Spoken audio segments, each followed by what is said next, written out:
విశాఖకు చెందిన టెక్కి రాధా గాయత్రి మృతి కేసులో దర్యాప్తు వేగవంతమైంది. ఈ కేసు విచారణ నిమిత్తం రాధా గాయత్రి తల్లిదండ్రులు ఇవాళ ముస్సోరి వెళ్తున్నారు. తమ అల్లుడు శ్రీచరణ పైన పలు అనుమానాలు వ్యక్తం చేస్తున్నారు.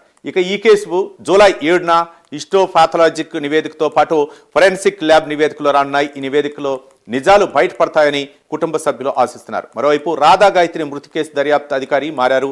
కేసు విచారణాధికారిగా సంపూర్ణానంద్ గైరోలను నియమించారు.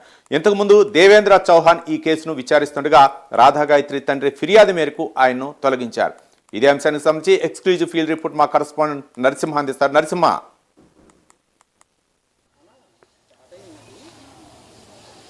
చందు, చూసుకుంటే విశాఖపట్నానికి చెందిన ఏదైతే రాధా గాయత్రి మరణం వెనుక విభిన్న కోణాలు ఇప్పుడిప్పుడే బయటపడుతున్నాయని చెప్పవచ్చు. చూసుకుంటే ఇప్పుడే ఒక 2 గంటలలో ముస్సోరికి అయితే ఏదైతే రాధా గాయత్రి తల్లిదండ్రులైనటువంటి సుధాకర్ సత్యవతి కూడా విశాఖపట్నం నుంచి కూడా ముస్సోరి బయలుదేరనున్నారు. ఏదైతే ఈరోజు ఉదయమే ఏదైతే ఈ యొక్క కేసును దర్యాప్తు చేస్తున్నటువంటి ఏదైతే ఆ అధికారి ఇప్పుడు చరవాణి ద్వారా ఫోన్ చేసి ఏదైతే ఢిల్లీకి అది ముస్సోరి రమ్మన్నారని చెప్పి కూడా చరవాణి ద్వారా సమాచారం అందించగా ఈరోజు రాత్రికి అయితే కేసు నిమిత్తం కూడా దర్యాప్తులో భాగంగా బయలుదేరుతున్నారు. అదేవిధంగా చూసుకుంటే ఏదేమైనా కూడా ఈ కేసులోని విభిన్న కోణాలు రోజుకొక కీలక మలుపులు తిరుగుతున్నాయని చెప్పవచ్చు. ఏదైతే ఈ కోణంలోని ఇద్దరు వ్యక్తులు శ్రీచరణ్ స్నేహితులు కూడా ఇందులో భాగస్వామి అయినట్లు కూడా తెలుస్తుంది. అదేవిధంగా వారికి ఈరోజు శ్రీచరణ్కు ఎక్కడైతే పూణేలో ఉంటున్నట్టుగా తెలిసింది. అయితే శ్రీచరణ్ కూడా ఈరోజు అధికారులు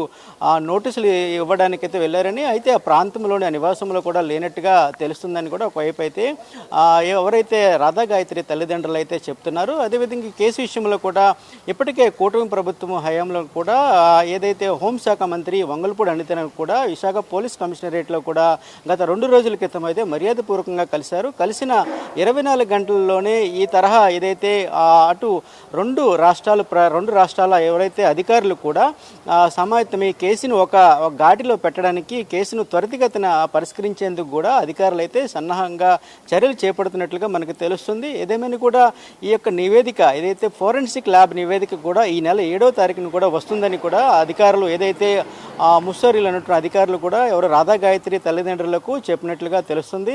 ఏదైతే ఈ నివేదిక ముఖ్యంగా ఈ నివేదిక ఆదేశానుసారం నివేదిక ఆధారంగా కూడా దీనికి రాధా గాయత్రి చనిపోయినటువంటి ఏ విధంగా చనిపోయింది అనేక దిశానిర్దేశము ఆధారాలు కూడా బయటకు వచ్చే పరిస్థితి అయితే తెలుస్తుందని మనం చెప్పవచ్చు. అదేవిధంగా ముఖ్యంగా చూసుకుంటే ఈరోజు రాధా గాయత్రి తల్లిదండ్రులు అయితే ఏదైతే విచారణలో భాగంగా దర్యాప్తులో భాగంగా ఈ కేసు నిమిత్తం కూడా ఈరోజు బయలుదేరుతున్నారు.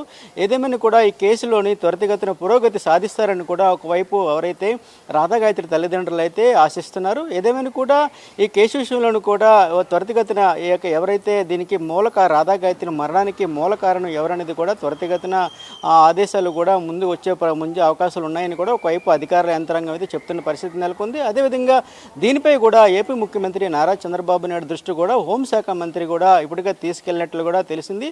దీనిపై కూడా సమగ్ర విచారణ దర్యాప్తు వేగవంతం చేయాలని రాష్ట్ర ప్రభుత్వం తరపున కూడా మేము అండగా ఉంటామని కూడా ఒకవైపు కూడా హోంశాఖ మంత్రి రాధా గాయత్రి తల్లిదండ్రులకు అయితే భరోసానివ్వడం అయితే జరిగింది. దీనిపై కూడా సమగ్ర విచారణ జరిపించాలని కూడా ఎవరైతే హోంశాఖ మంత్రి వంగల్పూడి అనితను అయితే ఇదివరకే ఎవరైతే రాధా గాయత్రి తల్లిదండ్రులు అయితే మర్యాదపూర్వకంగా కలిసి వినతిపత్రం కూడా అందించిన సంగతి తెలిసింది.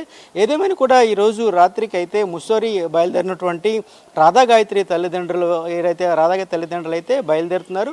అయితే దీనికి కూడా ఒక కీలకమైన అంశాలు కూడా బయటపడే అవకాశం ఉందని కూడా ఈ యొక్క ప్రయాణం కూడా మనకి చెప్పినట్టు తెలుస్తుంది. ఏదేమైనా కూడా ఈ యొక్క పర్యటన ఏది తెలుస్తుంది. ఏది ముఖ్యంగా చూసుకుంటే ఈ పర్యటనలో భాగంగా ఈ యొక్క రేపోట్లో ముఖ్య అంశాలు కూడా బయటకు వచ్చే పరిస్థితి అయితే నెలకొంది. Chandu, right, thank you Narasimha.